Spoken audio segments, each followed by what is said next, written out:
não atrapalhar os autores e autoras apresentando, aquelas coisas já, né, de comportamento de vida online que a gente tem levado, né?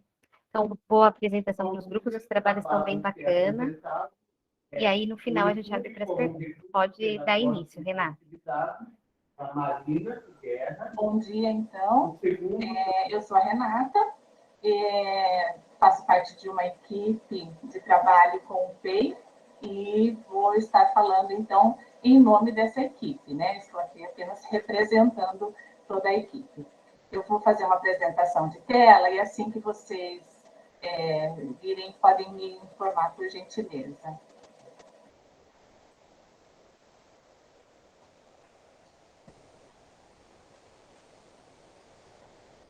Estão vendo? Estamos vendo, sim. Então, começar a cronometrar aqui também, para eu me organizar. Então, eu vou falar no plural, né, porque é o trabalho de uma equipe, não é um trabalho só meu. E desse trabalho, nós também elaboramos um artigo que foi publicado na segunda edição da revista da SME, e desse artigo também montamos essa apresentação do relato de experiência, né? Então, nosso trabalho tem o título de Um Relato Interdisciplinar em um Projeto de Educação Integral.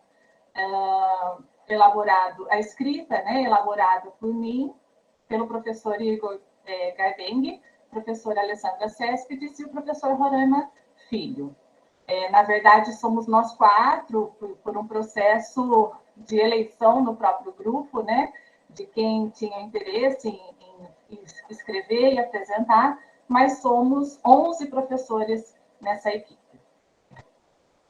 Bom, como o nosso trabalho tem o eixo da interdisciplinaridade, né, um dos pressupostos do nosso trabalho é entender essa interdisciplinaridade, e ela é entendida e colocada por nós como um processo que requer, além de um trabalho conjunto, né, coletivo, de professores e professoras, um olhar sistematizado também para os conteúdos e objetivos da aprendizagem, de modo a oferecer a chance das crianças, dos estudantes, participarem ativamente desse processo, e, inclusive, analisando e contextualizando o que eles aprendem com a realidade do cotidiano.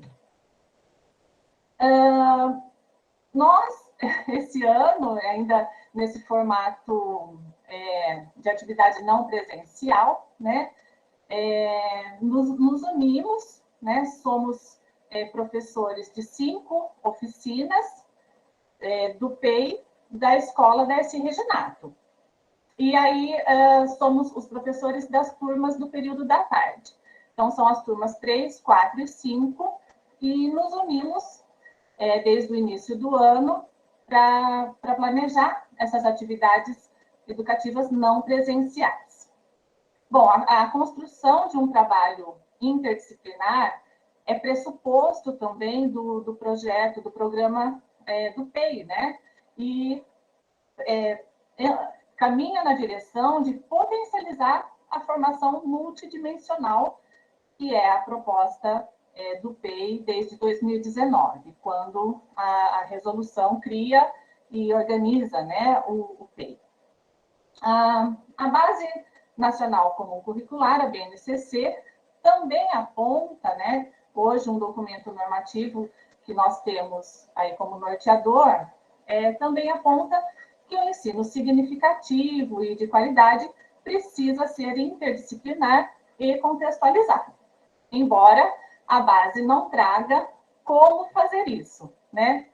De certa forma, algo também positivo, né? Porque as realidades são diferentes e não faria muito sentido trazer como fazer isso. Então, cabe a nós, né, desenvolver os caminhos para esse trabalho. Como pressuposto do nosso trabalho também, nós colocamos o estudante no centro do processo de ensino-aprendizagem, né? E aí, sendo professores de 5 oficinas, na Escola Darcy Reginato, nós temos as oficinas de jogos matemáticos, alfabetização e letramento, atividades socioambientais, atividade educação física recreativa e arte e cultura. Então, somos professores com formações em diferentes áreas também, isso é muito enriquecedor. E aí também temos diferentes olhares para cada aspecto educacional, contemplando, então, os diferentes componentes curriculares. Bem, tivemos que fazer escolhas, né, e caminhos para desenvolver o nosso trabalho da melhor forma que fosse possível, né? No momento, no início do ano, com as atividades ainda de forma não presenciais, nós optamos por ter um livro didático referência e norteamos o nosso trabalho com a proposta desse livro. É um livro dessa carinha aqui, né? É o livro AR, Aprender e Relacionar Projetos Integradores, da Lilian Bassi, e um material que já estava disponível na escola e já pautado nas habilidades e competências da BNCC. Então, nós acabamos utilizando esse material didático como norteador, já que a gente não teve, né, a oportunidade de fazer um levantamento de interesse com os alunos para preparar os nossos projetos. Esse material, ele se fundamenta numa proposta interdisciplinar, né, e de aprendizagem significativa. Então, para nós, foi algo pensado por se tratar nesse sentido, né? Então, nós acabamos priorizando uma referência de livro didático fundamentada numa proposta de o que as crianças precisam aprender e por que em cada faixa etária, elaborar experiências educativas para alcançar os objetivos de aprendizagem, oferecer oportunidades necessárias para que as crianças perceberem as ligações do conhecimento com o mundo real. Isso foi algo que a gente perseguiu até o momento, né, para dar mais sentido às propostas de atividades. E também atividades que oferecem desafios, né, a fim de favorecer o desenvolvimento de habilidades. Bom, então, definido, né, a nossa estrutura inicial do planejamento, inclusive, passamos a construir os caminhos. A princípio, nós elaboramos 5 projetos para o ano, com a possibilidade de ajuste neles, né, contando com a possibilidade da volta do ensino presencial. E talvez, dependendo da dinâmica, né, desse segundo semestre, nós temos a possibilidade de elaborar mais um projeto, um 6º projeto. Então, como eu falei, que nós não tivemos a oportunidade de fazer um levantamento de interesse sobre as temáticas a serem trabalhadas, nós definimos as temáticas a priori, né? E isso foi possibilitado também pelo fato de professores dessa equipe do PEI do Darcy Reginato serem locados, né, na escola e já conhecerem a realidade dessa escola presencialmente, antes da pandemia, né? Então, esses temas que nós elegemos se fizeram também significativos e têm nos dado um retorno satisfatório. Então, o primeiro projeto teve o título Uma Mão Lava a Outra, né, valorizando, né, essa questão dos hábitos de higiene, inclusive por esse momento pandêmico, né? Depois, o segundo projeto teve o título de Objetos e Mais Objetos, onde nós trabalhamos as formas e funções as formas geométricas, relacionando isso com objetos e atividades do cotidiano. Terceiro projeto, que é o que nós estamos desenvolvendo nesse momento, tem o título de Plantas Bebem Água, que é a ideia de construir a noção da necessidade do cuidado com as plantas, associado com o cuidado de meio ambiente também, lembrando que ele não se restringe só às plantas, e aí o próximo projeto traz o título de Humano-Animal, né, para ampliar, inclusive, as discussões do terceiro projeto, apresentando os outros seres vivos, em especial os animais, incluindo o ser humano, né, também com a ideia de interação com o meio ambiente. O último projeto que nós já elaboramos tem o título de Organizando Objetos, Salvando o Planeta, traz o intuito, né, de trazer uma conscientização maior dos cuidados com o meio ambiente, a partir da ação direta dos seres humanos, utilizando o princípio dos 5 R's, inclusive. Talvez um sexto projeto, né, que venha, se for possível, para amarrar todos esses outros projetos. E pensamos estar sendo significativo. Bom, para cada atividade planejada, nós elaboramos uma folha de rosto, que é assim chamada por nós, onde, antes de apresentar os conceitos daquela atividade, o conteúdo, nós estabelecemos uma oportunidade de vínculo e de diálogo com os estudantes. Consideramos uma parte bastante necessária, né, frente a esse momento de impossibilidade de contato direto entre professor e aluno. Então, numa tentativa de um acolhimento, né, desse estudante. Depois, trazemos em cada atividade uma parte conceitual dos temas propostos, e aí nós trabalhamos esses conceitos usando a ludicidade, a parte artístico-criativa e também a questão de escrita e leitura.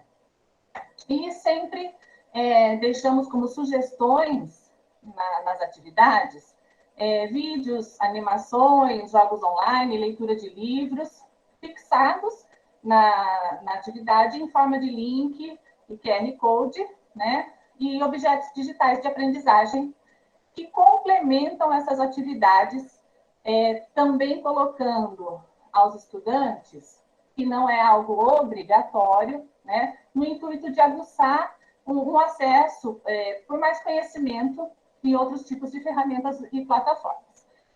Temos uma sorte muito grande nessa equipe de ter professores, professor Igor, professor Roraima, que são praticamente nativos digitais e nos auxiliam bastante na elaboração dos links, dos QR Codes, para o acesso das atividades. Aí tem um exemplo, né, do link. Se vocês acessarem, podem estar tendo uma ideia, né, das atividades planejadas por nós. E aí eu trago a imagem, talvez vocês não consigam enxergar muito bem, mas é só para dar uma ideia da estrutura dos blocos, né, que nós montamos. Então, a primeira folha do lado esquerdo é a folha de rosto, que nós chamamos, onde tem a parte do acolhimento, de um possível diálogo com o estudante, né, as sugestões de animações, de jogos, de vídeos, histórias, tem o QR Code, tem o link, e depois dessa apresentação na folha de rosto, nós trazemos a parte conceitual do que nós pretendemos desenvolver em cada bloco, né? Aí na folha do meio aí, vocês estão vendo várias imagens, é um bloco onde nós trabalhamos a questão dos hábitos de higiene. E aí essa atividade que está aí no meio, com diversas figuras, foi direcionada para a turma 3, que são alunos de primeiro e segundo ano, né? Então, são atividades que, através das imagens, né, a gente procurou dar um acesso a um conhecimento um pouco mais ilustrativo, né? E aí, na última imagem, a terceira folha, é do mesmo bloco, então é do bloco 3, onde trabalhamos hábitos de higiene, só que é uma atividade direcionada para a turma 5. Então, a gente, em cada bloco de atividades, mantendo a mesma temática, nós fomos fazendo os ajustes de acordo com a faixa etária. Então, para a turma 5, que são crianças de terceiro e quarto ano, já trabalhamos um pouco mais um desafio, né, a parte escrita, a parte de leitura também ali contemplada, raciocínio lógico-matemático. Então, só para vocês terem uma ideia da estrutura das atividades. Bom, como eu já falei, né, impossibilitados do encontro pessoal, nós iniciamos o trabalho fazendo um grupo de WhatsApp para integrar as ideias e as propostas, e logo, um tempinho depois, passamos a utilizar os documentos colaborativos, Google Docs, por exemplo, né? E aí, nessa interação pelo WhatsApp, a gente vai colocando ali as ideias, as pesquisas, as discussões, que depois se revertem lá na edição do documento para a montagem da atividade do bloco. E a todo momento, o que é muito interessante, muito importante, é que na nossa equipe sempre tem a ideia do compartilhamento de saberes, que acho que é o grande ganho que a gente teve nesse momento pandêmico, né? De alguma coisa boa a gente tem que encontrar. E aí o compartilhamento de saberes, onde nós temos o pressuposto de que ninguém sabe tudo, né, a todo momento, e todos aprendem e contribuem, né? Nesse sentido, nós pensamos, né, que conseguimos avançar numa prática profissional, né, que é pautada na coletividade. Aí tem a imagem, vocês também provavelmente não vão enxergar muito bem, mas é só ilustrativo mesmo, de uma conversa do WhatsApp, onde tem os horários, né, de interação. Então, o WhatsApp é uma ferramenta rica para nossa troca de ideias, mas não num momento síncrono, né? Então, uma mensagem às 8h35, uma resposta para isso às 10h13, às 10h30, e assim vai. Mas é um recurso indispensável nesse momento. E uma outra imagem do documento, né, colaborativo do Google Docs, onde a gente pode ter um trabalho mais síncrono, né?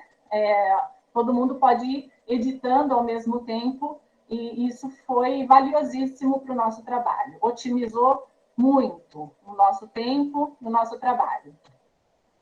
Bom, sobre o envio, eu estou me estendendo, aproveitando os 20 minutos que foram concedidos, tá? Estou indo um pouquinho mais devagar até do que o previsto. Sobre o envio e a disponibilidade das atividades, nós priorizamos por entregar aos alunos do PEI as atividades coloridas, né? E acompanhadas com os materiais que permitissem uma elaboração e de modo que sempre despertasse o interesse das crianças. Então, tivemos a preocupação em realizar aquisição de materiais quando na escola não tivesse disponível, como massinha de modelar, tinta guache, sulfite 60, que nós incluímos nas propostas e fizemos questão de disponibilizar para os alunos num esforço coletivo entre nós, né?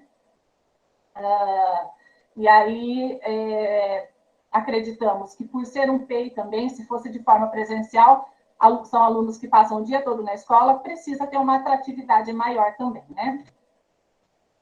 Bom, algumas considerações para finalizar. De todo esse nosso trabalho, a questão da disponibilidade dos professores em trabalhar de forma coletiva foi a condição ímpar para que nós tivemos êxito até o momento com essa parceria, né? Aí, nesse sentido, o diálogo tornou-se uma condição sine qua non nessa perspectiva, sem ele a gente não conseguiria trabalhar, e assim sendo a interdisciplinaridade didática se fez presente na nossa proposta. A interdisciplinaridade pedagógica, pensamos ser possível no retorno presencial. E a curricular, até o momento, não temos essa possibilidade, mas tentamos fazê-la na forma didática. Bom, nesse sentido, nós não temos dúvida de que os maiores beneficiados foram os estudantes que puderam receber as atividades com a intencionalidade de um acolhimento tão precioso, né, nesse momento, e sem a fragmentação de disciplinas. Bom, eu encerro a minha apresentação, agradeço a atenção de todos, e eu e a equipe do PEI, que estão presentes aqui na sala também, estamos à disposição para um bate-papo depois. Obrigada. O tempo foi perfeito, Renata. Ainda sobrou 1 minuto na minha conta aqui. Pessoal, deixem anotadas as perguntas para esse grupo. Não perca a pergunta de vista aí. E agora, então, a gente passa para o segundo trabalho. E aí, no final, a gente já abre para o diálogo e os comentários gerais. Tem bastante elogio ao grupo no chat. Não deixem de acompanhar o chat. Então, agora a gente passa para a apresentação do Aprender para Agir em Prol de uma Escola Saudável. Muito obrigado, Paula. Renata, que apresentação bacana. Obrigado por nos representar, viu? Eu vou abrir aqui. Bom dia a todos. Eu vou abrir aqui a apresentação. Aqui. Vocês já devem estar quase vendo. Já estão vendo, provavelmente, já, né? Já, tá ok. Consigo deixar um pouquinho maior para vocês. Agora tá bem grande, né? Preencheu todo o espaço. Sim. Muito bem, gente. Então, eu tenho de 15 a 20 minutos. Bom, soltei o cronômetro. Valendo. Eu sou Roraima, um professor de Educação Física aqui da Rede Municipal, contratado nesse ano. E vou apresentar um trabalho que a gente está desenvolvendo de formação continuada com professores e gestores da rede municipal aqui de Rio Claro. Esse trabalho ele é intitulado Aprender para Agir em Prol de uma Escola Saudável e tem a mão de várias pessoas também, assim como o trabalho que a Renata acabou de apresentar, ele tem as mãos, os olhares, as atenções de várias pessoas também, e eu sou uma delas representando nesse momento esse grupo, que é composto por mim, pelo Elias, pela Simone, pelo Claudeir, pela Luciane e pelo Roberto. Tá? Qual que é o interesse desse relato, né?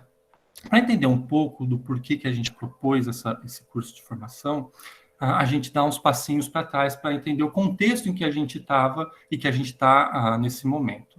A gente tem visto na literatura, nas pesquisas, nas reportagens, mostrando que jovens, adolescentes, crianças têm apresentado um quadro de sedentarismo, de obesidade, de falta de atividade física, de desenvolvimento de doenças crônicas não transmissíveis, como diabetes, hipertensão, num quadro que tem se acelerado cada vez mais. E pensando também agora no contexto de pandemia que a gente está vendo, as pesquisas têm mostrado de diferentes institutos, como Fundação Carlos Chagas, FGV, entre outros, mostrando que os professores também, as pessoas ligadas à educação, também estão sofrendo e desenvolvendo diversos problemas físicos, sociais, emocionais, se sentindo pressionados, sobrecarregados de trabalho, se sentindo às vezes isolado, sem apoio, estressados porque tivemos que aprender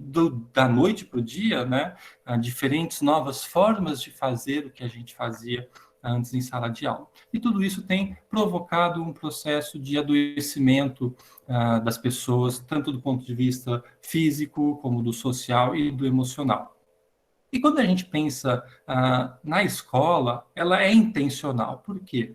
As crianças, elas passam, em média, 16 anos da vida dela na escola.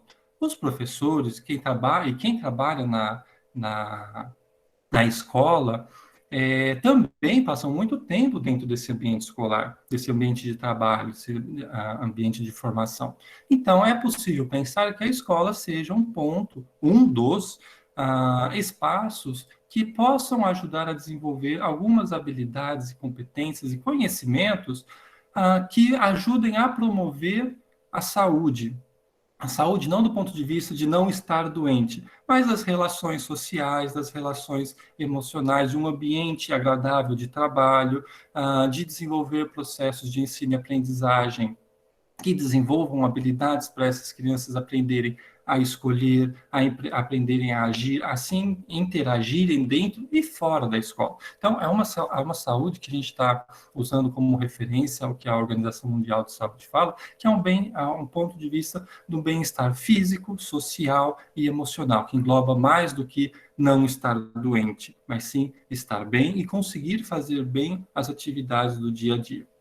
Quando a gente pensa na escola e a gente olha as pesquisas, muitos professores relatam que eles se dizem saber pouco sobre o que é promoção de saúde na escola, como fazer isso na escola, porque eles não tiveram, de fato, uma formação sobre esses temas ligados à saúde, né? E aí acabam deixando, principalmente quando a gente fala dessas formações que não estão ligadas à área da saúde, por exemplo, as áreas biológicas e a educação física, que são os professores que acabam tratando mais sobre esses temas, é preciso, então, olhar para esse contexto de uma forma um pouco diferente. E aí a gente tem um referencial, que é o da Escola Promotora de Saúde, que vai mostrar como isso pode ser desenvolvido e apresentando os pilares para que se promova uma escola mais saudável. Nesse caso, essa Escola Promotora de Saúde está pautada também nessa perspectiva da OMS de o bem-estar físico, social e emocional, e ela engloba, como vocês podem ver ali, ela se sustenta em cima de 6 pilares. Um pilar que está ligado ao engajamento dos profissionais da saúde, educação e agentes comunitários. Então, a gente já começa a ver que não é só uma coisa, uma ação de interior da escola, mas ela envolve, sim, outras esferas da nossa sociedade. Fornecer um ambiente seguro e saudável para as crianças aprenderem, para os profissionais da escola trabalharem, uma formação em saúde baseada em habilidades, em desenvolver competências, conhecimentos e habilidades para professores e quem trabalha na escola de como promover uma escola saudável e para estudantes de como escolher, fazerem melhores escolhas ligadas à saúde, né? Aprimorar as políticas e práticas de promoção da saúde, inserir esse tema, por exemplo, no projeto político-pedagógico da escola, no projeto de desenvolvimento educacional de uma rede de ensino, e melhorar também a saúde da comunidade. Então, você começa a trabalhar também de uma forma local, pensando nas pessoas que compõem aquele contexto. Então, a gente não está mais falando só do aluno, da relação aluno-professor, está falando da relação aluno-professor, funcionários da escola, os pais, os familiares, as mães dessas crianças que cuidam delas, o entorno da comunidade da escola, que também faz muita diferença quando tem ali um trabalho conjunto. Então, quando a gente está falando de uma escola saudável, a gente está fugindo, a gente está escapando daquela perspectiva de é uma escola que está todo mundo bem de saúde. Não, saúde do ponto de vista social, emocional e também, por que não, né, do ponto de vista físico, fazendo atividade física, fazendo melhores escolhas alimentares também. Então, nesse relato, isso foi uma introdução, eu venho apresentar um pouco do desenvolvimento de um curso introdutório sobre os espíritos, sobre os princípios da Escola Promotora de Saúde, oferecida para a gestão e para o corpo docente aqui da rede municipal, e descrever como é que eles estão vendo no momento de inscrição, como é que esses participantes veem o que é uma escola saudável, o que é bastante interessante, ficou bastante legal. Então, o curso ele é intitulado Escola Saudável, Introdução aos Princípios Básicos, que tem o objetivo de que as pessoas que participam desse curso apreendam o conceito de escola promotora de saúde e possam realizar ações de promoção de bem-estar voltadas à comunidade que compõe a unidade escolar. Então, comunidade pode ser desde uma ação para os alunos até uma ação que talvez procure melhorar o ambiente físico, ou uma ação ligada à comunidade ao entorno da escola, fazer uma ação ali de conscientização, enfim. Isso vai ficar a critério dos participantes, né? Mas a intenção é que eles também desenvolvam para sair um pouco da parte só de receberem informação e conhecimento, tá? Mas que eles coloquem de fato em prática isso que eles estão aprendendo com a gente. E que a gente está aprendendo entre a gente. Então, neste curso, nesta edição, nós temos 55 profissionais da educação matriculados, participando, 15 são vice-diretoras e vice-diretores, 33 são docentes e 2 são participantes que têm alguma função aí na Secretaria Municipal de Saúde, de Educação.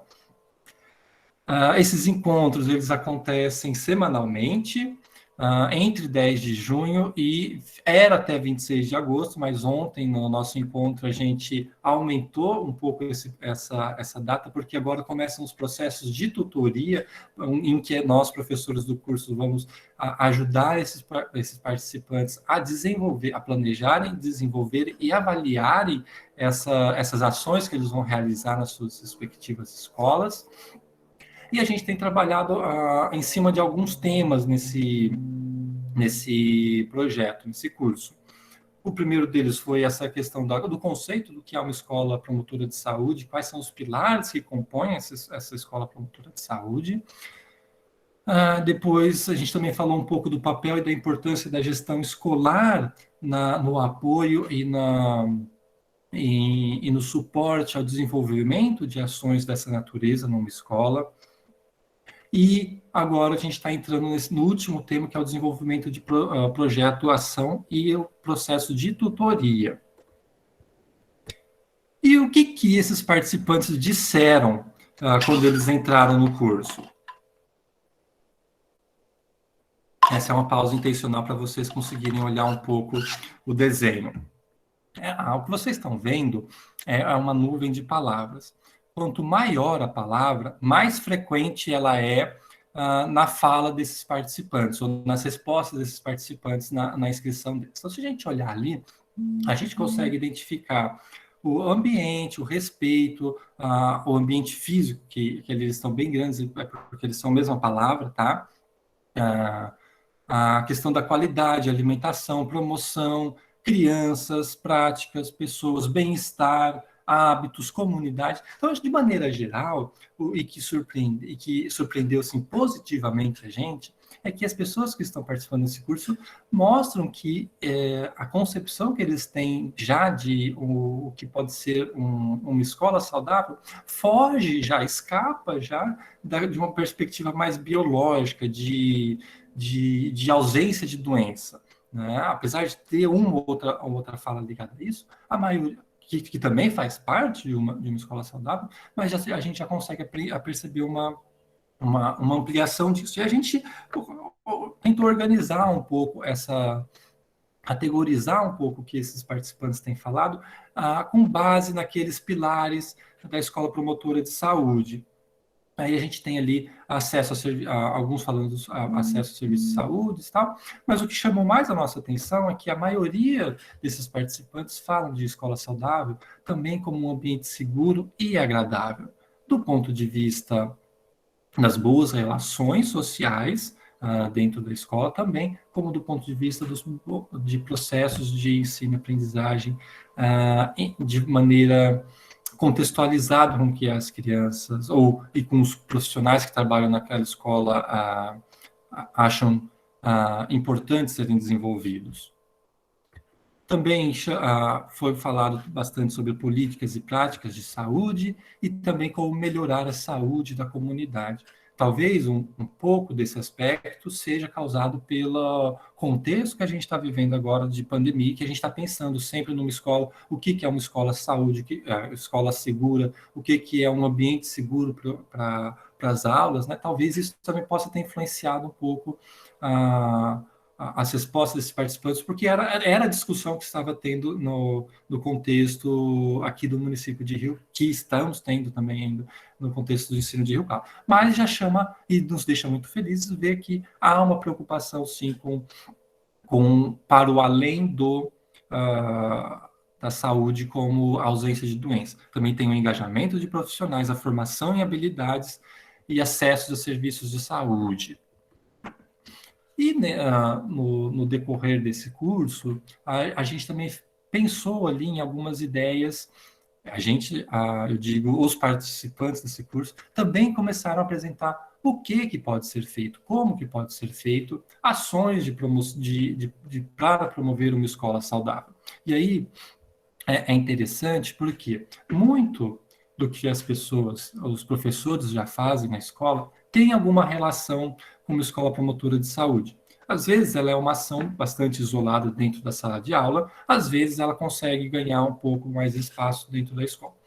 Na escola promotora de saúde, a gente pensa que essas ações elas podem ser locais, dentro da sala de aula, mas elas também precisam ganhar a comunidade, aquela unidade escolar. Então, amplia-se um pouco mais. Mas não foge muito do que os professores já fazem. Então, com esses encontros, com essas discussões, e entendendo melhor um pouco o que é essa escola promotora de saúde, os professores e os gestores que participaram, as professoras e as gestoras que estão participando desse curso, tiveram ali algumas ideias de grupo-alvos, por exemplo, com quem eles podem desenvolver ações, pensando então que uma escola promotora de saúde não está ligada só na relação professor-aluno. A gente tem ali professores, alunos também, mas agora ficou pequenininho para mim, para eu enxergar. Deixa eu aumentar aqui para poder conversar com vocês. A equipe gestora também apareceu, os funcionários da escola, que às vezes não aparecem em discussões de desenvolvimento de ações dentro da escola, o envolvimento do CRAS e dos CREAS, um olhar para os professores coordenadores, o que é bastante importante, porque geralmente são os professores coordenadores que levam ações e formações para a escola, mas eles também podem ser alvo dessas ações de promoção de saúde, para as crianças da educação infantil, para os parceiros intersetoriais, aí pensando Secretaria Municipal a Fundação Municipal de Saúde e outros setores que possam estar ligados a essas ações. Essas ações elas podem acontecer de modo remoto ou presencial, à distância, né? Pensando que pode acontecer tanto agora, como algumas ações estão sendo pensadas para serem realizadas agora nesse momento de atividades educativas não presenciais, e também no possível retorno das nossas atividades na escola. O que fazer? E aí, aqui é só um pequeno trecho, tá? Essa imagem, ela é uma imagem bastante grande, então só o comecinho ali que aparecia. Acolhimento com conversas no retorno do recesso, limpeza do entorno da escola, então a preocupação de manter a quadra da escola, os muros da escola, as plantas da escola bonitinha, de uma maneira que mostra que aquela escola ela não está abandonada, que tem gente ali cuidando da escola. Organizar e estabelecer regras e combinados de convivência, montar um mural, e aí nesse caso foi online, mas já tem professores pensando em como montar um mural físico na escola para os momentos que há pessoas na escola. Enfim, diversas ações que esses participantes pensaram e que são possíveis de ser realizadas dentro de uma perspectiva de promoção de uma escola saudável. Esses são só alguns exemplos.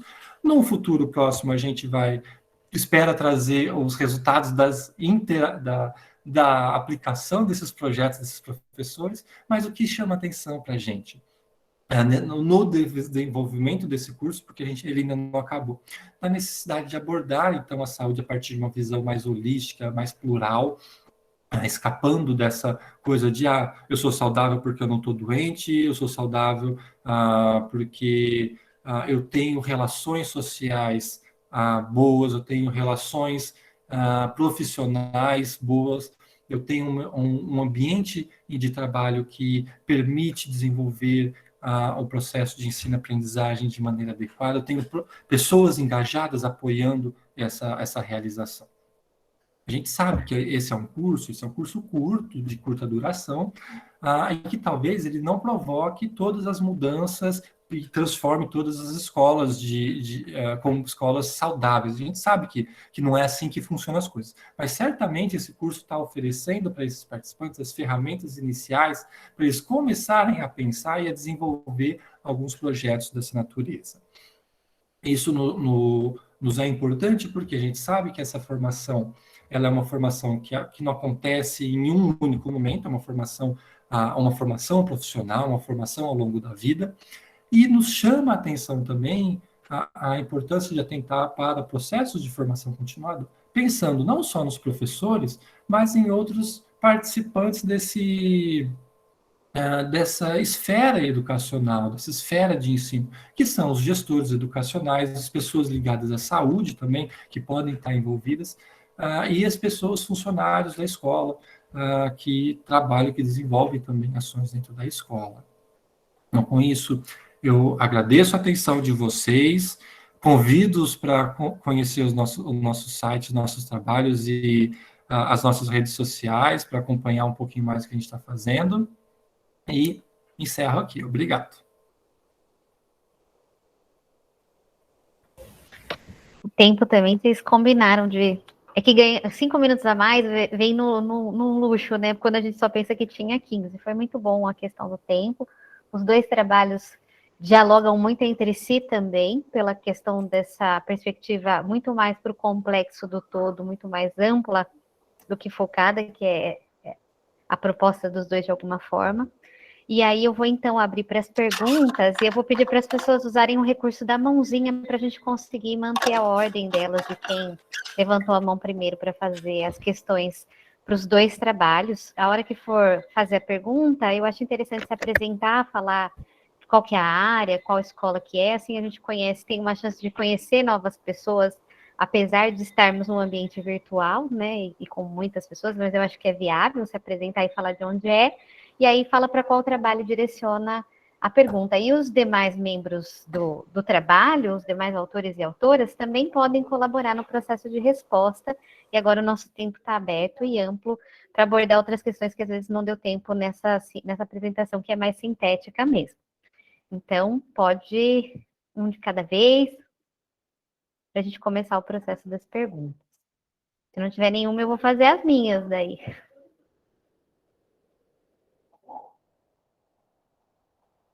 Então, vou fazer a primeira. Renata, eu tinha anotado, eu queria que você falasse um pouco, você e os demais do seu grupo, como que foi o processo da devolutiva dos estudantes, como que vocês receberam, como que eles receberam, o que vocês conseguiram perceber a partir da devolutiva deles, seja do processo dos blocos, seja da interação virtual que vocês estabeleceram, e aproveitar para perguntar como foi, se vocês tiveram, porque vocês usaram muitos recursos tecnológicos, né, nesse trabalho com o PEI, que é uma coisa muito bacana, mas também a gente sabe que nem sempre todo mundo tem acesso. Então, se vocês puderem comentar como que foi né, isso para os alunos e como que foi essa questão da inserção tecnológica e a participação deles, eu fiquei bastante curiosa com essa parte. A gente pode começar assim? Sim, claro. E abro aos colegas também, né, para complementar. Eu posso iniciar as respostas e aí eles podem complementar. Quanto à questão das devolutivas, nem todas as atividades que nós elaboramos as propostas, nós pedimos uma devolutiva, porque nós pautamos muitas das atividades em jogos. Então, nós disponibilizamos, por exemplo, jogo da memória, dominó, jogo de trilha, que aí é um material para os alunos ficarem em casa para eles, né? Por conta do que eu falei rapidinho na apresentação, o PEI ser um programa de educação integral, que presencialmente, né, eles ficariam o dia todo na escola, então há de ter um atrativo diferenciado também. E aí nós tentamos manter um pouco essa característica com as atividades não presenciais também, né? Não sei se os demais querem colaborar, é só levantar a mãozinha.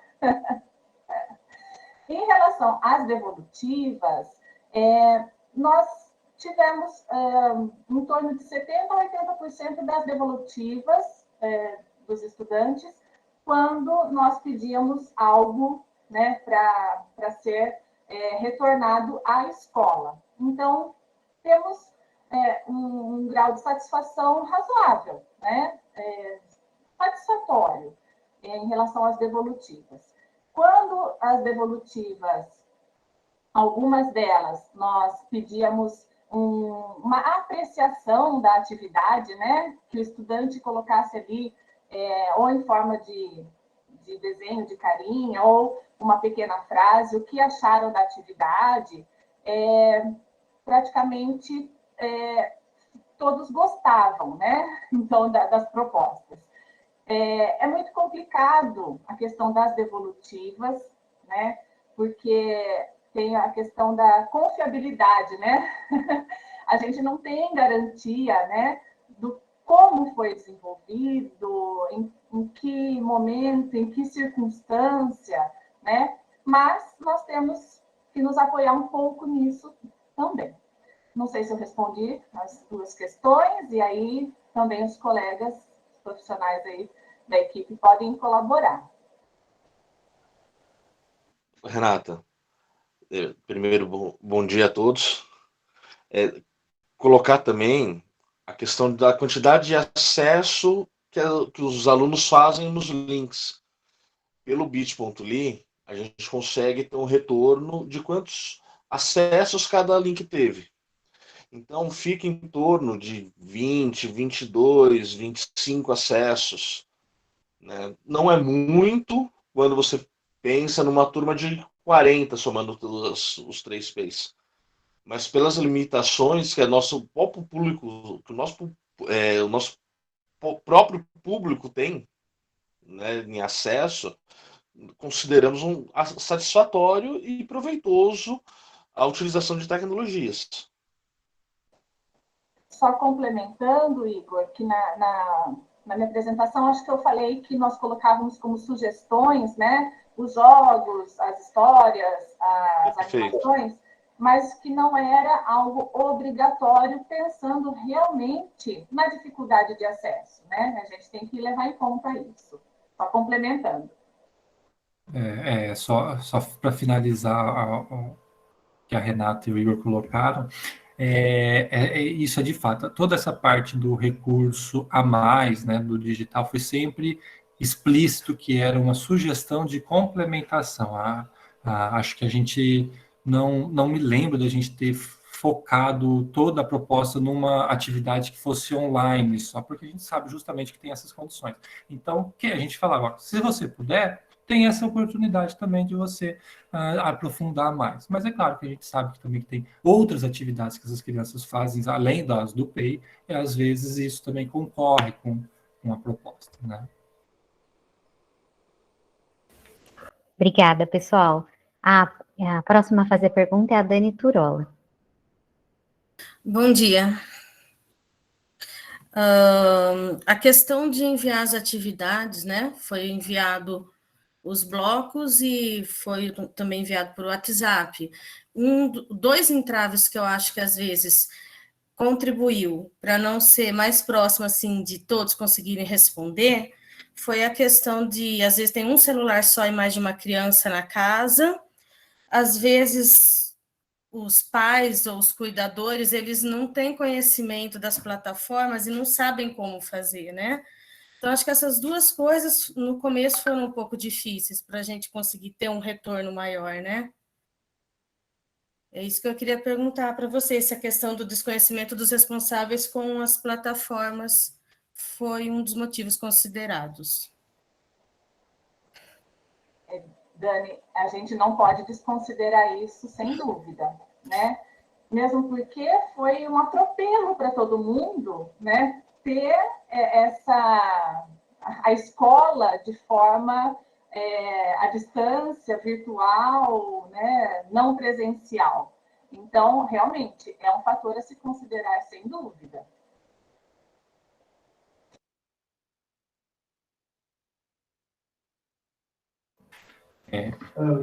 Só complementar, de fato, essa questão de aprender os recursos também, além de ter passado pelos professores, a gente tem que ter aprendido a como usar, como fazer, como enviar isso para as famílias. Também tem o outro lado, né, que são as próprias famílias, que às vezes precisam também aprender a como fazer isso. E eu acho que essa parte talvez foi a que demorou mais tempo, ou que está levando mais tempo para ser desenvolvida, porque, de fato, tem muitas outras coisas envolvidas nesse processo do que só eles pegarem lá. Eles têm que trabalhar, eles têm que cuidar, têm que fazer um monte de outras coisas também, que a gente também tem que fazer, claro, mas eles também talvez não tenham as habilidades ou as competências do aprender de uma forma individual, como a gente tem por conta dessa troca que a gente faz entre nós profissionais. Talvez eles não tenham com quem fazer isso, né? E aí isso me acendeu puxa, filho, será que a gente podia fazer uma ação com as famílias de ensinar, mandar tutoriais, ou botar nos jornais, nos ônibus ali, para o pai, isso aqui, para acessar atividades, clique aqui, podia ser uma ação que a gente pudesse pensar, né? Até porque se eles não compreendem, às vezes nós fizemos muito bem feito, nós entendemos, mas se eles não têm essa profundidade, não entendem corretamente, eles podem até achar que, nossa, isso é lição, isso é uma atividade, e não levar a sério e não fazer como deveria ser feito. Exato, e quando a gente pensa com as crianças menores ainda no maternal, ano passado eu era professor do maternal, a gente faz uma linguagem toda para pais, não para as crianças, né? A gente escreve a atividade para o pai poder desenvolver. Então, também tem a gente também está aprendendo como fazer, a gente não sabia como conversar com o pai, a gente sabia falar com a criança na sala de aula. Então, é todo um processo de aprendizagem nesse momento. E, às vezes, esses intermediários, que são os pais, né? É onde entrava, né? O ano passado eu estava com infantil também, porque eu sou contratada e cada ano pego uma série, né? Ultimamente eu tenho pego mais infantil ou primeiro ninho, maternal também. E às vezes você mandava uma atividade, isso do ano passado, e o pai falava, por exemplo, nós fizemos o gizão na escola que eu estava, mandamos a teoria, o que ele ia trabalhar e tal. Aí a mãe falava, mas vai desenhar com giz, mas é só um desenho. Não, por trás do desenho tem toda uma avaliação que a gente faz, né? Isso, essa é uma coisa bastante interessante, né? Porque acabou que a gente está. A Alessandra e a Aline querem falar, vou terminar aqui rapidinho. A gente está expondo ao público aquilo que a gente faz na escola. E às vezes as pessoas que não têm conhecimento e não têm a formação que a gente tem para isso, duvidam do que a gente está fazendo. Sim. Né? E isso é um cuidado que a gente tem que também saber diferente para a gente manter a nossa própria saúde também nesse processo, saber entender que às vezes isso faz parte desse processo, porque antes as nossas aulas aconteciam dentro da escola, dentro da sala de aula ali, né? Então, agora a gente está expondo para pessoas que talvez não tenham o mesmo conhecimento que a gente, e isso requer ali um trabalho bastante cuidadoso, e não dá para ser individual de cada professor, precisamos sim de apoio, isso é verdade, isso é inegável. E que, de certa forma, também não vai ser instantâneo, né? Porque é um processo novo para todas as famílias, para os adultos. Essa dificuldade também, o pessoal da EJA, por mais que sejam jovens, adultos e idosos, já façam uso mais cotidiano dessas tecnologias, também foi uma dificuldade encontrada. Então, é o que o Roraima falou, a gente tem que ter uma dimensão de sensibilidade, paciência, que também não vai ser da noite para o dia, é um processo novo de uma construção dessa relação pedagógica em outras dimensões, com outros sujeitos, de outras formas. A Alessandra levantou a mão e, após ela, a Aline Marrega. Não, é só complementar o que o Roraima falou, que seria uma ideia muito legal mesmo, essa questão de talvez orientar os pais como acessarem isso, porque nós aprendemos, como a Rê comentou durante a apresentação, que os meninos são nativos digitais. Nós aprendemos muito com eles, ele fez tutoriais para nós, para que a gente pudesse aprender e contribuir também. E foi muito rico, porque com o aprendizado que a gente teve com eles, eu consegui levar para as turmas do PEI para amanhã. E talvez esse auxílio para os pais também contribuam demais para esse retorno futuro. O que a professora também comentou, essa questão de talvez a gente mostrar qual era o objetivo da atividade, porque às vezes na brincadeira o pai não entende que é uma atividade pedagógica, o que a gente está querendo com aquilo. Talvez também seja alguma coisa para a gente pensar, olha, nós estamos trabalhando isso, a gente está querendo ter esse objetivo da atividade, seria uma coisa importante para a gente pensar. Mas também gostaria de agradecer aí aos colegas todo o aprendizado que eu tenho tido ao longo desse processo, que tem sido muito rico, agradecer a direção por todo o apoio, e a todos que estão prestigiando aí o trabalho. Muito obrigada.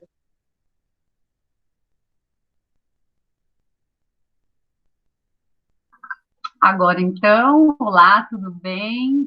Quero agradecer a possibilidade de estar participando aqui com vocês, gostei muito das apresentações, e eu quero também compartilhar um pouquinho, eu sou vice lá do PEI Vitorino Machado, também é um universo diferente esse ano que eu estou vivendo exclusivamente com o projeto, porque antes eu estava na escola Vitorino Machado, né?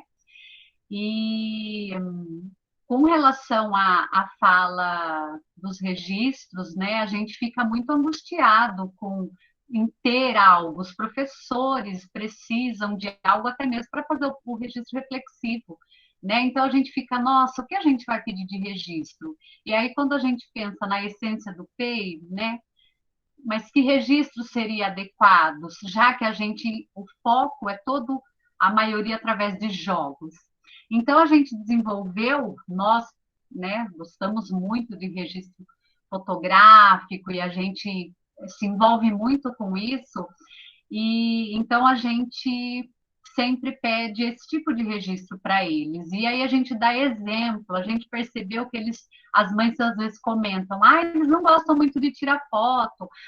Quando a mãe vai levar alguma devolutiva para a gente sempre busca aquele sensibilizar a família. Eu queria tanto ver eles jogando, eles gostaram, eles brincaram, manda uma fotinho. Então a gente faz esse tipo de apelo, sabe? E tem dado resultado. Não é 100% que faz a devolutiva com as fotinhos, mas ampliou o número de participação nesse quesito. Eles mandam pelo WhatsApp do grupo, então até teve um dia que eu brinquei, falei com a mãe, poxa, a gente faz com tanto carinho, a gente fica curioso, porque a gente confecciona os jogos e manda para eles, né? E aí foi muito engraçado que, assim, deu tempo da mãe chegar em casa, acho que ela pôs as crianças para brincar e tirou foto e mandou. Eu falei, nossa, ela chegou lá e pegou as crianças, vamos brincar que eu tenho que te mandar uma foto. É engraçado, mas assim, eu acho que está todo mundo buscando alternativas para acertar e para sensibilizá-los e para trazer eles para perto da gente de alguma forma, né? E tudo é válido. Então, a fotografia foi um meio que a gente obteve para ter esse registro que não fosse da forma convencional escrita como é na escola, né? E uma fala também que eu acho importante, que até a professora Andréa Ost trouxe para nós na questão dos jogos, é realmente isso que até a colega Alessandra colocou, os pais têm que saber a finalidade do jogo, né? Para quê? Por que a criança está jogando, o que vai desenvolver naquela criança. Então, de repente, numa linguagem mais infantil, com esse jogo estou aprendendo a concentração, a desenvolver a memória, né, a organização espacial. Então, os pais precisam saber. E até uma conversa que eu venho tendo com o meu grupo, que sempre, quando a gente disponibilizar esses jogos, os objetivos vão estar presentes, até para os pais saberem, lógico, uma linguagem mais acessível, e com esse jogo eu estou aprendendo né, me organizar, a interpretar, né, a leitura, porque tem jogos que tem a questão da leitura, quando é uma trilha, por exemplo, né? Enfim, eu acho que nós estamos aprendendo todos juntos nesse momento e a gente vai pegando um pouquinho de cada contribuição e vai enriquecendo a nossa prática, com certeza, né? Só tenho a agradecer.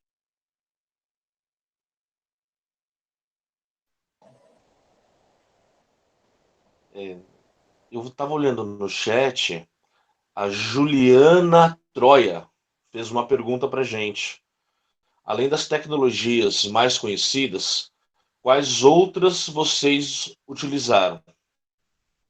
Então, além dos vídeos, né, os jogos com plataformas do WordWall, Escola Kids, o Noas, e disponibilizando livros, também teve o caso da Arcelinha, as cores e formas, né, através do Drive e criando um link para isso, né? Então são outras formas além dos vídeos tradicionais. E a Leiliane também fez uma pergunta. Pensando em um possível retorno presencial, o grupo acredita que o uso dessas tecnologias deve perdurar e colaborar para o desenvolvimento das atividades? De que maneira? Então, se alguém quiser responder.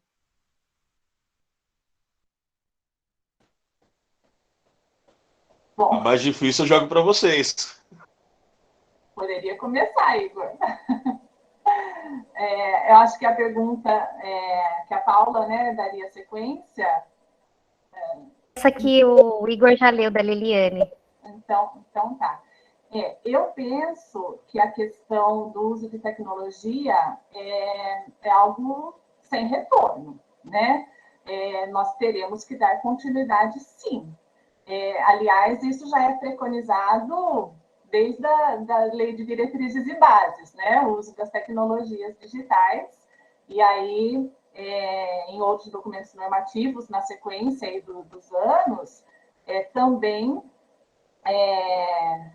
o uso das tecnologias digitais é algo a ser concretizado. Mas nós sabemos que a questão do acesso ainda é bastante complicado, né? Mas, inclusive, dentro das escolas municipais, né, a gente também não tem uma plataforma nossa, né, de utilização, a questão de internet de alta velocidade, enfim, né, alguns requisitos também para que nós, enquanto professores, possamos usufruir mais e melhor disso. Mas eu penso que é um caminho sem volta, né? A pandemia colocou isso à prova, a gente tentou fazer um uso razoável, né? Mas penso que não tem volta. E, então, é um assunto a ser investido, né? Inclusive pelo município, pelo Estado, né? Nós precisamos utilizar dessas ferramentas. Eu venho também de uma experiência de muitos anos em outro tipo de rede de ensino, em que as tecnologias já eram usadas há muitos anos, né? E fico muito contente que a gente tenha dado esse start na rede municipal também. Embora de forma precária, com dificuldade, a gente tendo que correr atrás de aprender e de ensinar o uso ao mesmo tempo, mas penso que é um caminho sem volta.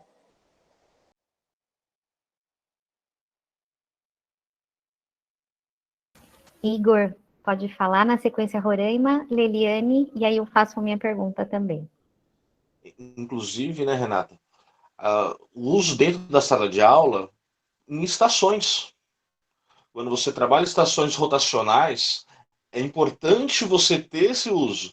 Mas se você não tem pelo menos o que você falou, acesso à internet, já é difícil. Não adianta você. Eu posso levar o meu computador pessoal, mas se eu não tenho acesso à internet, esse aluno faz uma pesquisa, enquanto um outro grupo está fazendo uma outra atividade, outro da outra atividade, para mudar um pouquinho a dinâmica da própria sala, né, carteiras alinhadas, né? Então, um próprio projetor multimídia, né? Mesmo que eles não tenham por sala, tudo, mas que tenha esse volante, mais de um, para que você não consiga usar uma vez no mês só, né? Porque você trazer essas imagens é muito diferente do que você colocar no papel, né? Você trabalhar ciências em cima de imagens, você vai jogando essas imagens e vai fazendo links mentais com essas crianças, é diferente de eu trazer aquele impresso lá parado, né? Então é muito importante. Sabemos que a parte de recursos é um dificultador. No Estado, eu que venho do Estado também, temos essa dificuldade, né? E vamos ver, né? Como que vai ficar.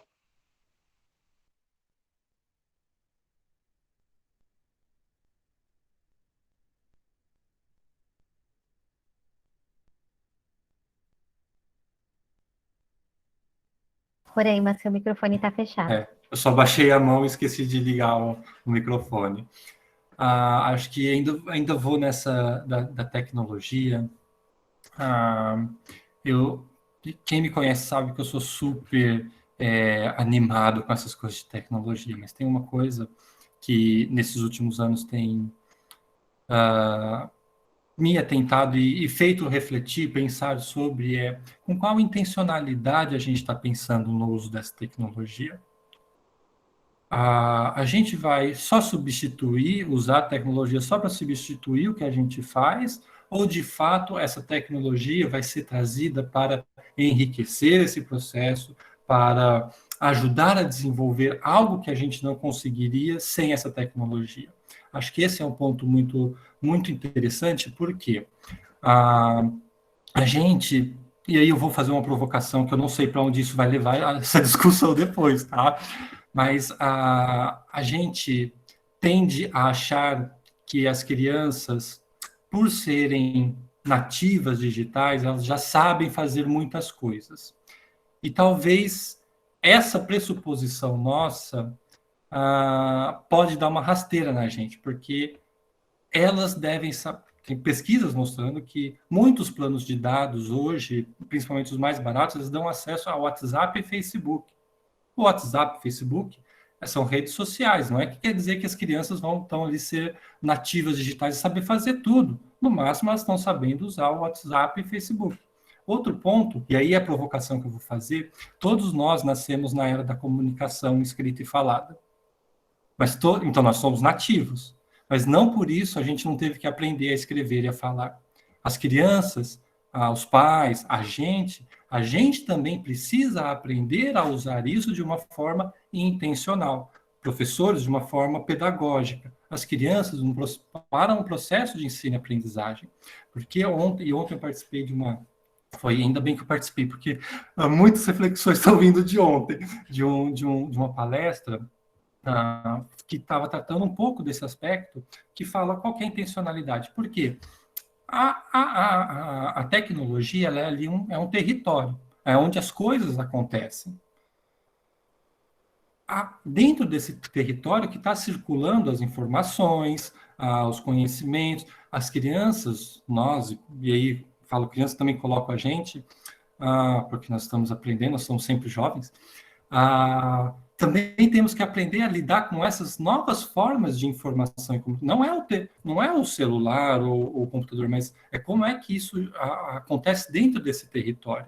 E aí, é isso que a gente precisa aprender para poder também aprender a ensinar as crianças a lidar com esse tipo de informação.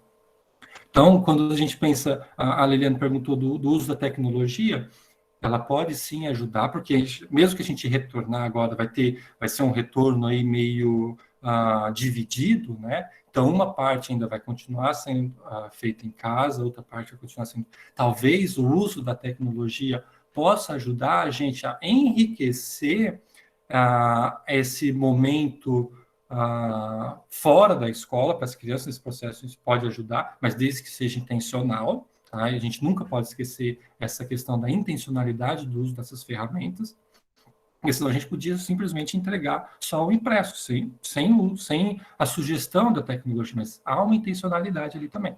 Tal qual um jogo, né? Tal qual o jogo, exatamente.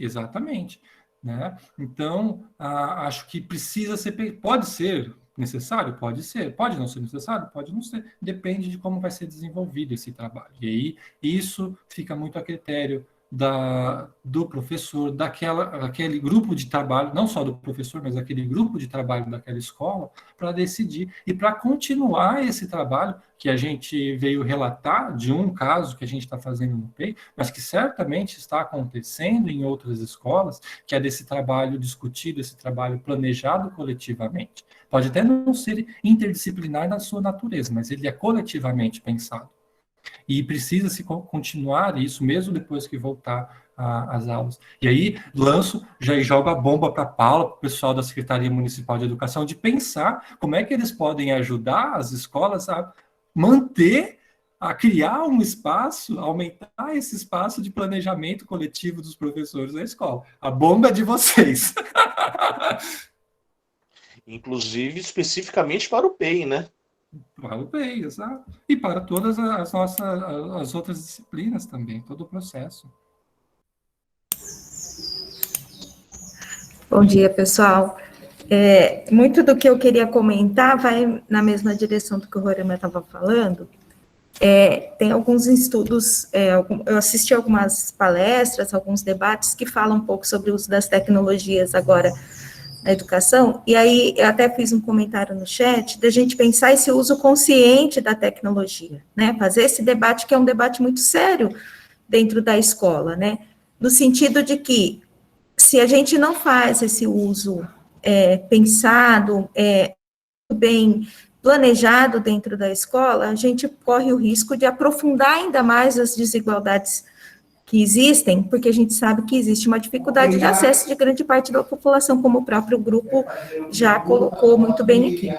Então, pensar a tecnologia como uma ferramenta de ensino, né, para que o professor não fique refém dela, né, porque senão não precisa mais ter professor, né, a ferramenta substitui o professor, que é isso que é um debate que já é antigo na educação, mas que agora ele veio com muita força por conta da necessidade que a gente teve de fazer o uso dessas tecnologias. Então, durante muito tempo, a escola se defendeu das tecnologias nesse sentido, né, vamos dizer assim, mas a gente foi muito, a gente sempre foi muito cauteloso, né, a gente sempre foi muito receoso com o uso das tecnologias na escola. De repente, nós nos vimos sem outra alternativa, né, então vamos ter que usar. Então, é importante que haja esse debate, eu gostei muito do trabalho do grupo nesse sentido, de fazer o uso da tecnologia como um apoio e não como uma única forma de trabalho, né, porque se você faz isso, você abre possibilidades, é um leque de possibilidades e não só um único uso.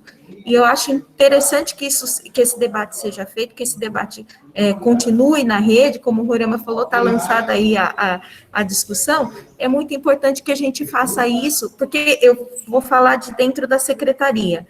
O que tem de gente querendo vender plataforma para a Secretaria da Educação não está escrito no mapa, né?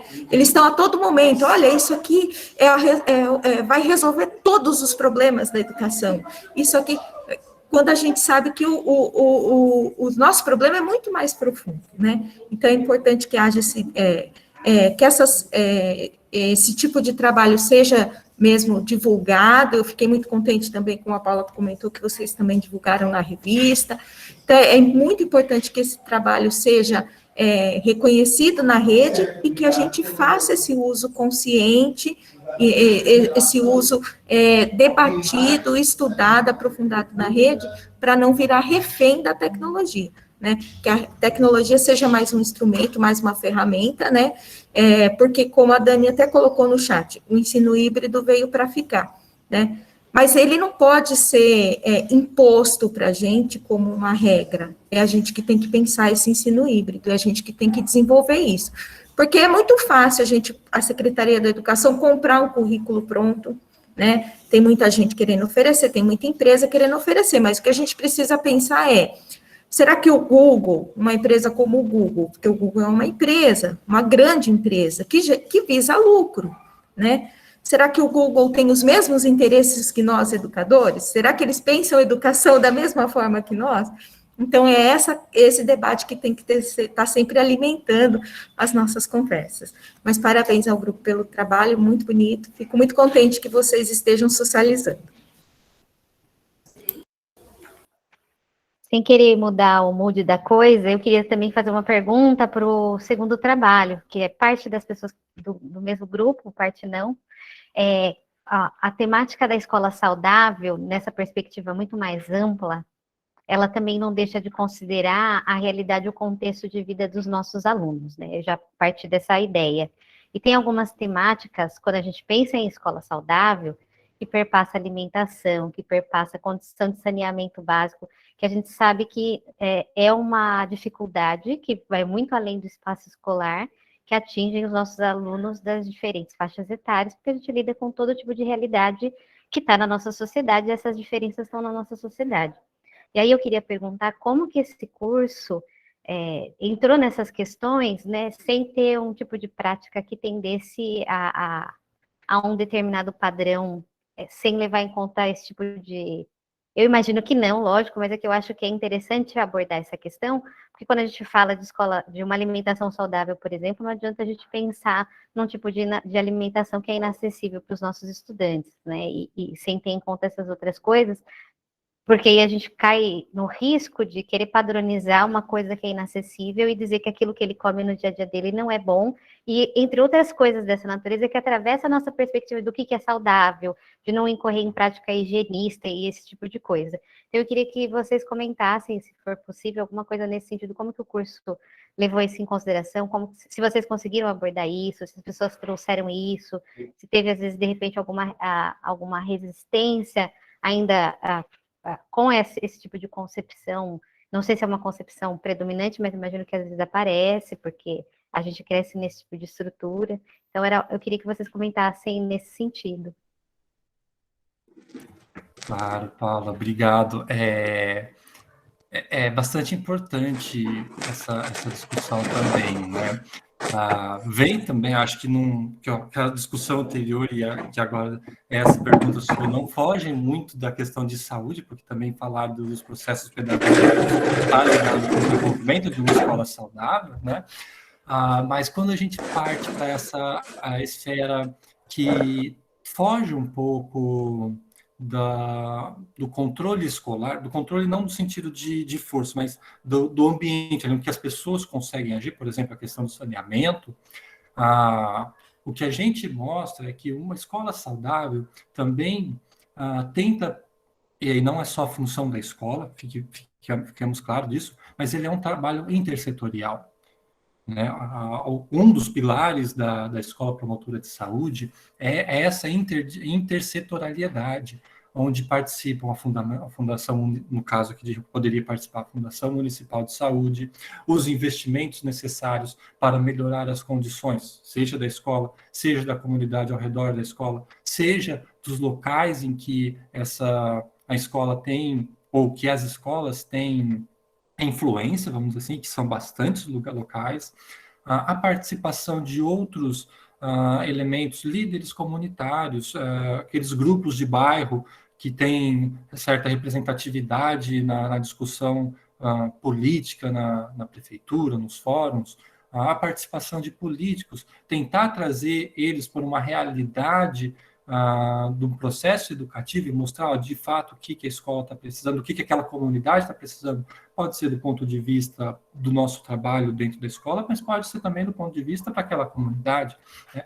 Então, a gente tenta mostrar, é claro que é um curso curto, um curso de curta duração, que não dá para a gente aprofundar todos esses processos, e mesmo porque, no caso deste curso, que é um curso introdutório, a gente não expandiu tanto a discussão para este lado, mas para o que era possível de os professores e a gestão escolar fazer ainda neste ano, mas é de fato necessário a gente pensar como esse trabalho intersetorial pode ajudar a desenvolver. Tem escolas que têm uma unidade básica de saúde na frente dela. Tem escolas em que na porta da saída da escola tem uma vendinha vendendo doce, chiclete, um monte de doce e nenhum alimento saudável. né? Tem um trabalho que eu li esses dias que uma das ações da promoção de uma escola saudável foi que a escola, em um trabalho com a comunidade, mudou ou ajudou a mudar o que o comércio em volta da escola vendia. Então, além dos doces, chocolates, enfim, também passaram a oferecer outros tipos de alimentos. Frutas, que às vezes é mais barato do que esses doces salgados. Outro dia eu estava fazendo com os estudantes, o que é mais caro? Um pacote de bolacha de R$1, de 100 gramas, ou 1 quilo de banana por R$3? Né? E às vezes a comparação mostra, puxa, é verdade, como é que eu não tinha pensado nisso? Né? Então, assim, são várias ações envolvidas quando a gente pensa numa escola saudável. No caso desse curso, a gente está pensando em ações que eles podem desenvolver ali. E aí tem alguns exemplos que não deu para trazer aqui na apresentação, mas tem professores com a gestão escolar pensando em como criar ali... como é que é o nome que eles deram? Eu não vou lembrar o nome, mas como se fosse um livro de receitas de como aproveitar melhor os produtos da cesta verde. Como usar todo ele, como aproveitar as cascas, se for necessário para fazer. Então, é uma ação que fala, puxa, olha a diferença, é bem simples, é bem local, mas pode trazer uma qualidade para a preparação daqueles alimentos que, em vez de fritura, ser uma outra forma de preparação que ajude a melhorar 0,001% daquela conhecimento daquela criança. Agora, se ela vai, daquela família responsável, se eles vão fazer ou não, dependem também de outras ações, né? Mas estamos começando, as pessoas estão começando a agir em prol de uma escola saudável.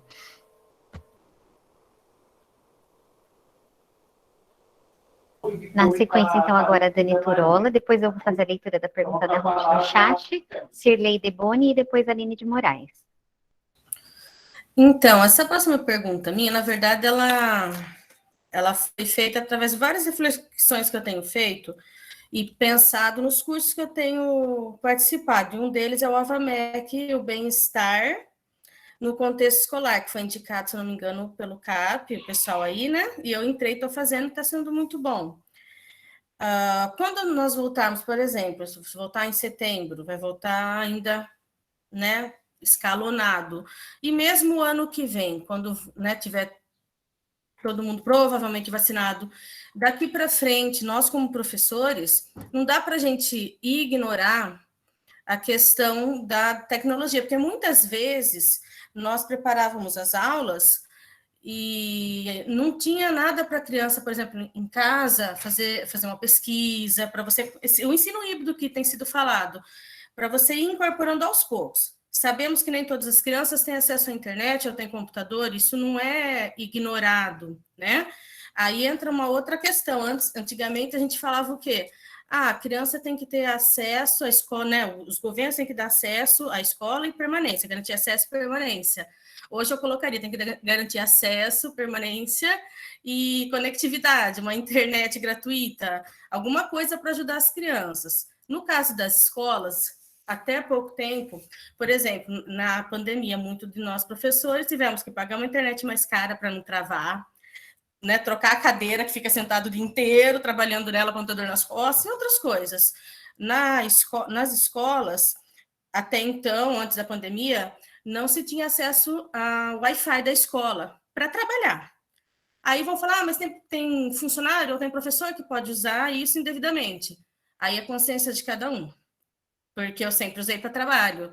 Porque se você tem acesso ao Wi-Fi, você pode, dentro da sala de aula, pegar uma pesquisa no Google, entrar em um link, interagir com as crianças e ir ensinando elas o modo consciente de se usar a internet. Porque acho que foi o Roraima que falou também numa das falas dele, né? Não é simplesmente jogar elas, vamos lá para a internet. A gente tem que ensinar elas a filtrar, como que se fala? Netiqueta, né? Etiqueta da internet, como que se usa para você não entrar em fake news e para as crianças não irem atrás de notícias que não são verdadeiras, né? E aí, daqui para frente, nós vamos ter que correr atrás disso, porque na própria BNCC está lá, né, que a escola compreende e incorpore as novas linguagens e seus modos de funcionamento, novos modos de promover a aprendizagem, a interação e o compartilhamento de significado entre professores e estudantes. Então, a própria BNCC já dá uma abertura para isso, né? O caminho é longo, mas a gente precisa começar. É assim, a minha reflexão, tá? Posso estar errado em alguns pontos, mas é o que eu penso no momento. Não sei o que vocês acham.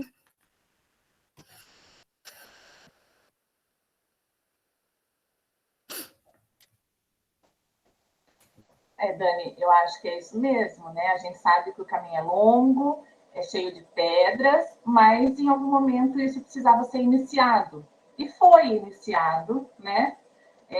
Num momento de caos, de tristeza também, por conta de pandemia, de mortes, de adoentados, né?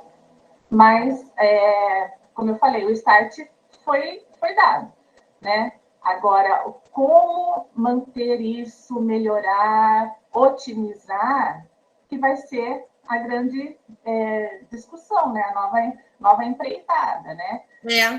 E com certeza, só não lembro o nome, que colocou no chat, que quando voltarmos presencial, a escola não será mais a mesma, sem dúvida, né?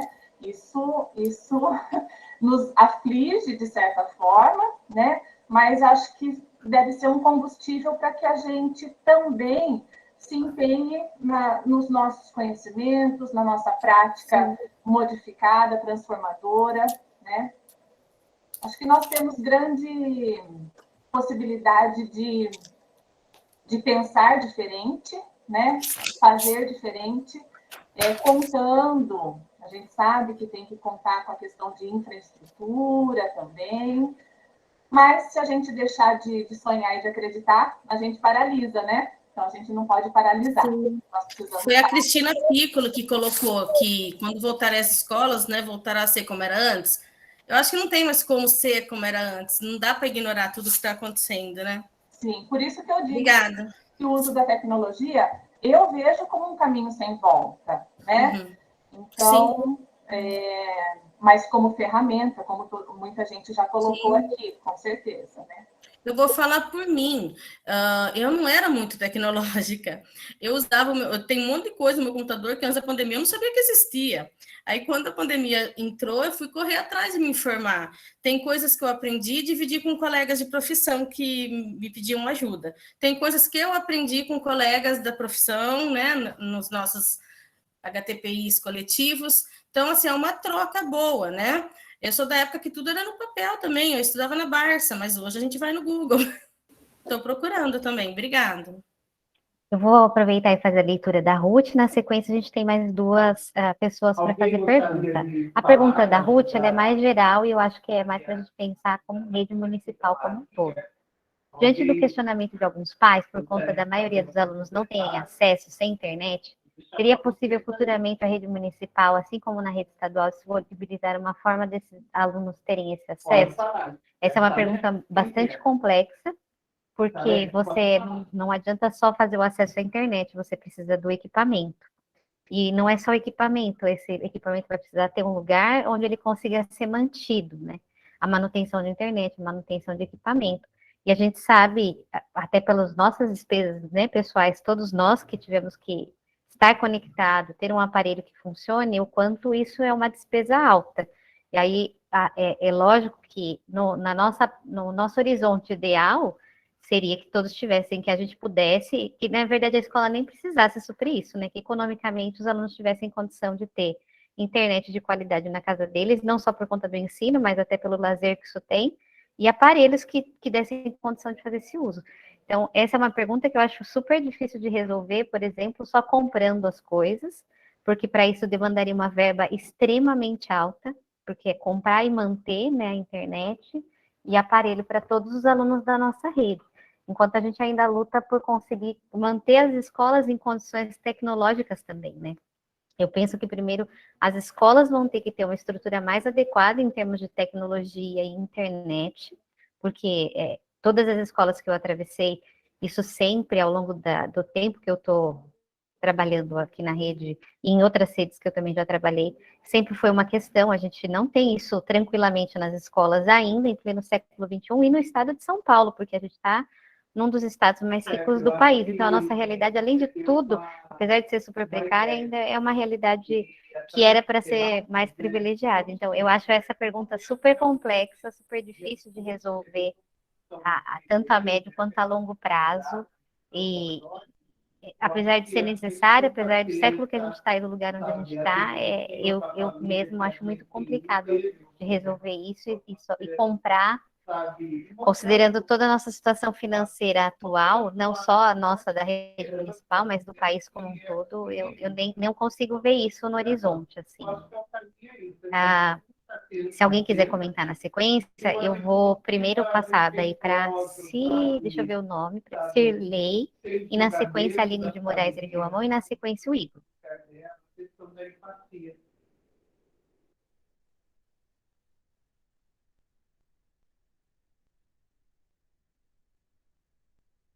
Cirlei, tá por aí? Aline, então acho que você pode fazer a sua pergunta e depois a Cirlei, não sei se ela caiu, ela faz na sequência. Ok, bom dia. Eu vou fazer uma pergunta assim, especificamente para o Roraima, pelo curso dele de formação, mas no caso, falamos geralmente dos benefícios da era tecnológica e os malefícios, como por exemplo, a diferença de quem tem ou não tem o acesso, que aí, né, vira uma questão bem social, o excesso de luz azul, no caso das crianças menores, que geralmente, quando vão fazer as atividades, também podem ser realizadas vendo vídeos, né, pelo celular e afins. A má postura e o excesso de tempo na mesma posição, dentre outros malefícios que nós conhecemos. Como que a gente pode reverter isso, no caso? Você fez essa pergunta só porque eu sou professor de educação física, né? Vamos falar, vamos fazer atividade física, tô brincando. Aline, obrigado pela sua pergunta. A Aline é uma professora muito legal, aprendi muito com ela no passado, no maternal, assim como os outros colegas com que eu trabalhei ano passado. E essa é uma pergunta bastante importante que você faz, porque, veja bem, do ponto de... vou tentar do começo para frente, né? E os colegas também podem pensar comigo também.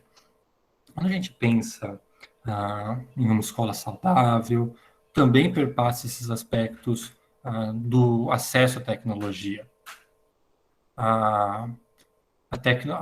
O acesso antes, saber usar os recursos midiáticos era uma vantagem. Hoje, não saber, mas antigamente também não saber usar não era tanto problema que a gente se virava. Hoje, não saber usar é uma desvantagem tremenda. Então, quando a gente pensa num processo de trabalho dentro de uma escola, os professores, eles precisam, a comunidade, vou chamar de comunidade escolar, que daí envolve todo mundo ali dentro, precisa minimamente saber, ter uma educação também voltada para os recursos midiáticos. Perpassa a questão do acesso, perpassa a questão da formação, perpassa a questão da intencionalidade. A Paula levantou alguns aspectos bastante importantes ali do acesso e dos recursos tecnológicos. Muitos deles, muito do trabalho da coordenação e da gestão da escola, por exemplo, poderiam ser simplificados pela implementação de processos eletrônicos, de papel, etc.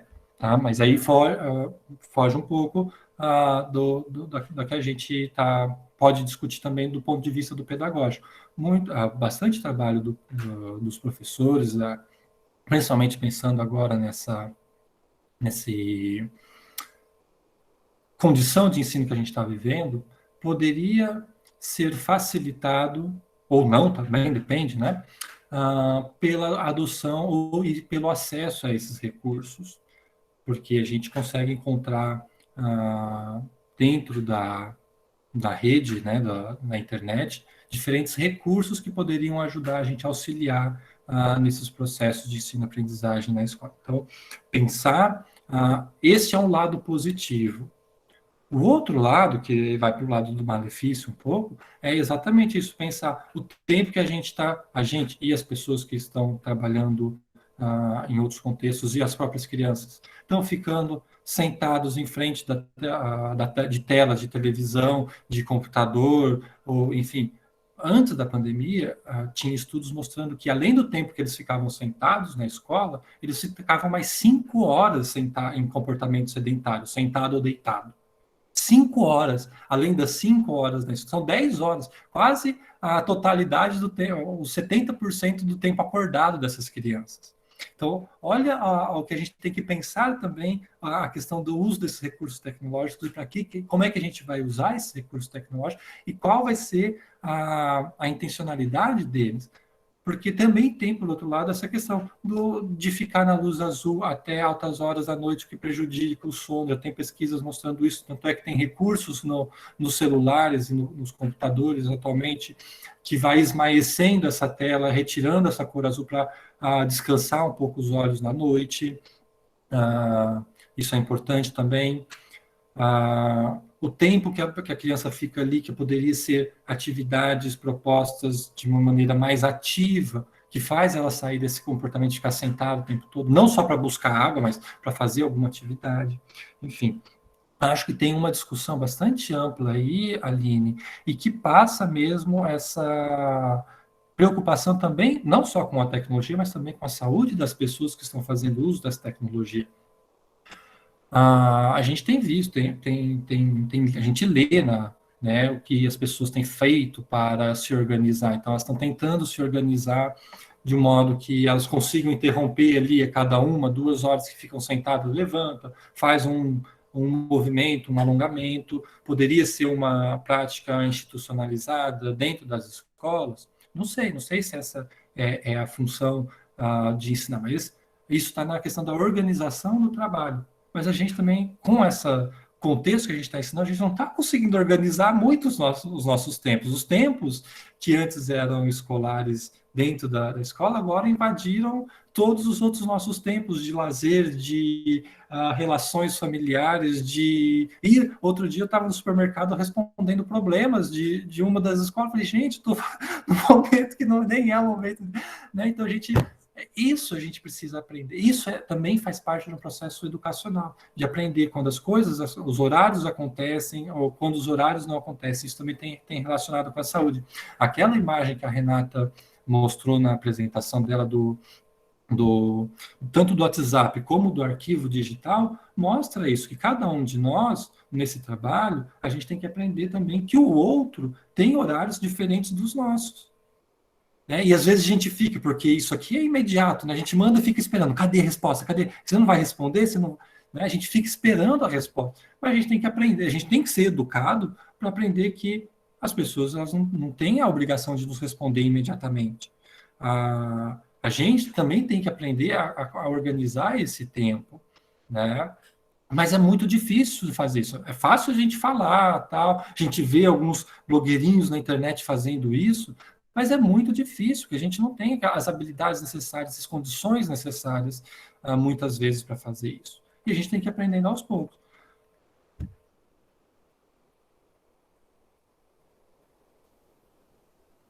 E isso, Emma, está relacionado também com a saúde mental, exato, não foge, tudo que a gente está vivendo hoje, ela está de forma relacionada com o nosso trabalho, mas também com os processos de saúde. E saúde não só mais do ponto de vista de estar fisicamente doente, mas mentalmente bem para conseguir realizar as nossas tarefas que a gente está precisando fazer e que a gente está muito sensível, que toda a sociedade está muito sensível nesse momento. É bastante complicado, é uma linha bem fina ali que a gente está tentando se equilibrar para não ficar louco.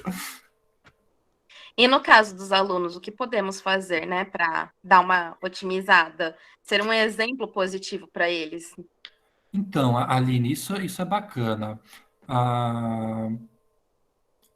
Eu não sei o que a gente pode fazer, mas a gente pode pensar em como propor atividades em que elas não Claro que tem os momentos em que elas têm que ficar ali lendo, fazendo, mas propor atividades, por quê?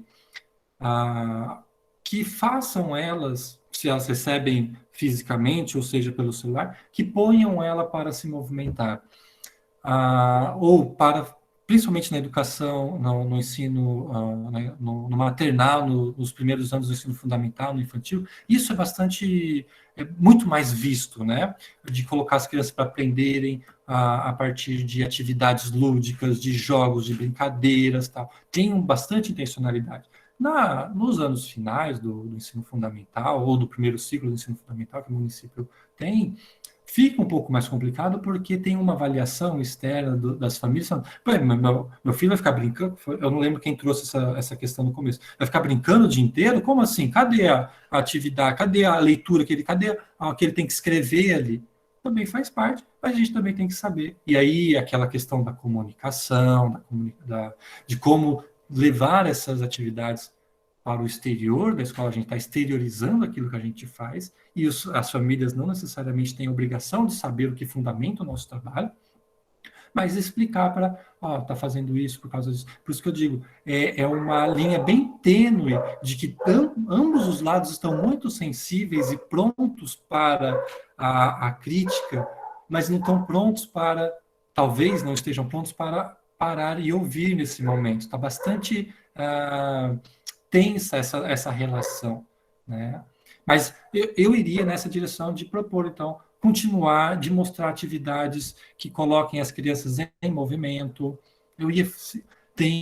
Tinha, antes da pandemia, tinha alguns estudos feitos, claro, não estou comparando, não vou fazer uma comparação direta, mas falando que tem lugares já pensando em como, mesmo na escola, nas atividades dentro da sala de aula, propor atividades de aprendizagem, mas também sejam fisicamente ativas. Tem um caso da Finlândia, e não estou comparando, tá, gente? Eu estou falando que lá eles estão fazendo isso, e que a gente pode pensar que a gente já faz muito assim.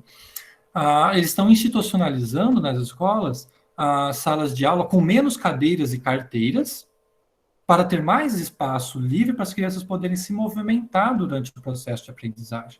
Atividades que eles têm que fazer fisicamente ativas, escrevendo com o corpo no chão, não só mais no caderno em si, mas atividades que façam elas sair do sentado, porque elas passam, tirando os 50 minutos da educação física, pensando nos anos finais já do ensino fundamental e médio, da educação física, os momentos de intervalo, a maioria do outro tempo elas estão sentadas. E depois mais 5 horas sentadas fora da escola. E depois mais 10 horas... Não, 10 horas não, elas não dormem tanto mais assim também, né? Mas umas 8 horas, 7 horas dormindo. É mais da metade do dia sentado, deitado. Sem fazer atividade física. O nosso corpo ele precisa de movimento. Igor? Então, só complementando o que a Paula colocou sobre a quantidade de aparelhos, acesso de aparelhos, né? O Estado de São Paulo ele tem um acesso a São Paulo, laboratório de informática nas escolas. E até 2015 ele funcionava muito bem, porque tinha um aluno monitor, que os alunos no contraturno podiam utilizar o laboratório. Né? Então a escola toda funcionava por agendamento, inclusive os professores, né? E não estando agendado, esses alunos poderiam agendar esse horário. Então, não só para pesquisa, mas para conhecer todo o ambiente de um computador, porque foi muito bem colocado, né? É diferente completamente o celular do computador. Eu vejo quando eu levo alunos de 6º e 7º ano, professor, como que eu faço o arroba aqui? 90% perguntam isso. Professor, como eu faço o arroba? Uma coisa simples para a gente. Mas eles não têm esse acesso. E funcionava muito bem. Aí depois, por conta de corte de uma bolsa de aluno de R$300, né, acabou com o programa.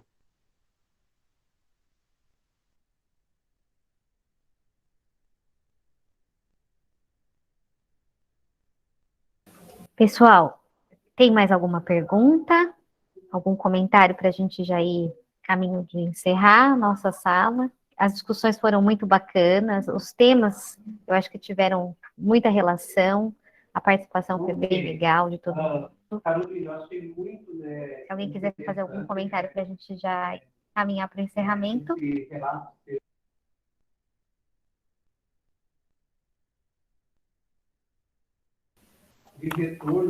Então, eu vou agradecer muito os autores e autoras desses 2 trabalhos que a gente pôde ter o privilégio de escutar a experiência deles e aproveitar o que eles vivenciaram, escreveram e mandaram para o simpósio para compartilhar com a gente.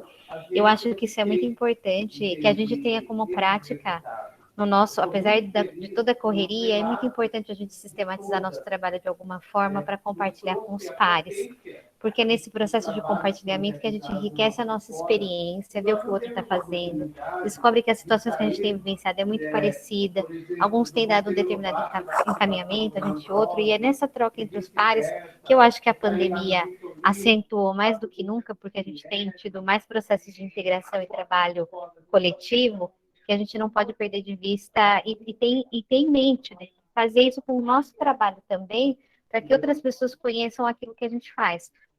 Porque eu acho que não tem prática nenhuma que não vá colaborar de alguma forma.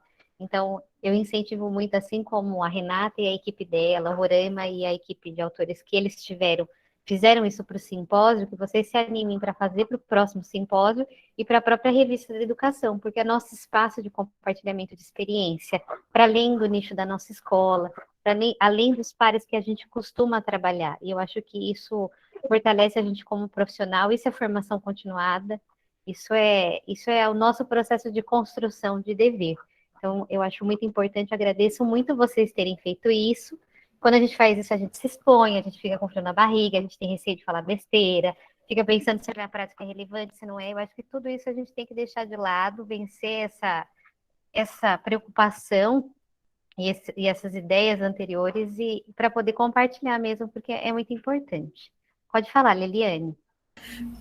Não, só queria aproveitar antes de encerrar, Paula, para reiterar essa questão da revista, que eu acho que é um instrumento muito rico para a nossa rede, e que a gente consiga fortalecer esse espaço de discussão, de troca de experiência, e principalmente de fortalecimento do próprio trabalho que a rede realiza, né? Que isso seja reconhecido, inclusive, em outros espaços, né?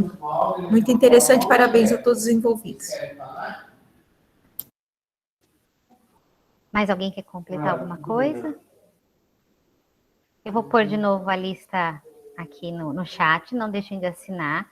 Agradeço a todos pela participação, especialmente os autores que escreveram, submeteram o trabalho, passaram pelo processo de avaliação e estão aqui firme e forte, apresentaram lindamente. Agradeço também a todos que colaboraram com pergunta no chat. E assim a gente encerra o nosso simpósio 2021. E vai ter um processo de avaliação que logo a gente compartilha o link para todos participarem, para poder também aprimorar esse processo, ver o que foi bacana, o que precisa ser melhorado para os próximos anos. Então, agradeço a todos. Não deixe de assinar a lista e fiquem à vontade.